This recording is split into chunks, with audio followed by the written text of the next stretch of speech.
একটু দেখান তো। স্যার লাইসেন্স দেখাবো যে আপনারা, লাইসেন্স তো আমাদের বাংলাদেশে বিআরটি কর্তৃপক্ষ এখন লাইসেন্স দেয় না। এখন এই যে আমাদেরকে একটা অ্যাপস দিছে, আমি অ্যাপসে চেক করি, আমি বিগত অলরেডি 2 বছর হয়ে গেছে গা।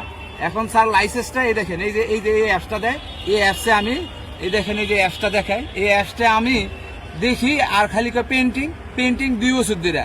তো এখন আমরা মনে হয় গুগলে আমাদের বাংলাদেশে যে বিআরটি কর্তৃপক্ষ আছে, এখন গুগলে লাইসেন্স দিয়েছে, এখন আমরা গুগলে বিছে দেয় খুঁজি সকাল সন্ধ্যা, খালি লাইসেন্স দেখি যে খালি পেন্টিং পেন্টিং। এখন আপনার দিমুখিতে লাইসেন্স, এখন লাইসেন্স আনতে নেন পারলে, এখন আমার লাইসেন্স নেই, আমি লাইসেন্স দিতে পারবো না।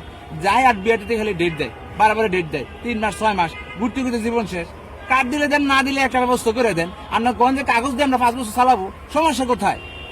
খালি আপনার এখন লাইসেন্স দিবার লাগি, লাইসেন্স কি আমরা এতদিন নিয়ে একদম পুরো পাগল হয়ে গেছে লাইসেন্স নিয়ে। আমরা লাইসেন্স নেই, অনলাইনে দেখেন, আপনার অনলাইনে সব ডকুমেন্টস আছে, ওই নাম্বার দিয়ে আপনি যে